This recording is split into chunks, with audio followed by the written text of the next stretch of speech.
आता निवडणुकीला लोक म्हणतात कशाला उभं राहायचं आहे, मशीन असेल तर तुम्ही निवडणूकच येणार नाही, निवडणुकीला उभं राहायला कोण मागत नाही, ही परिस्थिती निर्माण झाली. ठीक आहे, तुम्ही म्हणतात न्याय व्यवस्थेत मिळत नाही, इकडे पोलीस प्रशासनात मिळत नाही, प्रशासनात मिळत नाही, संसदीय कारभारात मिळत नाही, जनतेत तुम्हाला का अपयश येतं? नाही, जनतेच्या न्यायालयामध्ये न्याय मिळाला नाही असं तुमचं म्हणणं आहे? लोकसभेला एका महाराष्ट्राने, या महाराष्ट्रातल्या जनतेने ठरवलं, सर्व समाजाच्या सर्व धर्माच्या लोकांनी ठरवलं आणि लोकसभेचा इतिहास करून दाखवला.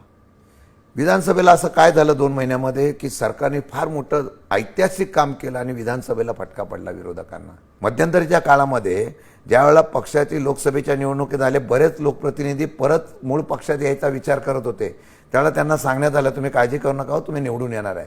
हा खात्रीचा कॉन्फिडन्स ज्यावेळेला नेत्यांना येतो ना, तो कशामुळे आला?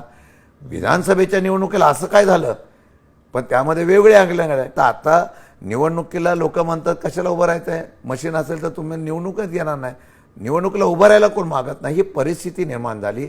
वेगळ्या पद्धतीचं मग आर्थिक बळ, वेगवेगळ्या योजना, म्हणजे निवडून येण्यासाठी तुम्ही 4 वर्ष काही नाही केलं तरी निवडणुकीच्या वेळेला जर कदाचित लोकांना त्यावेळेला शासकीय पैशातून लाभ देणाऱ्या योजना दिल्या तर मग निवडणुकीचा फंडा काय? आता तोच आहे.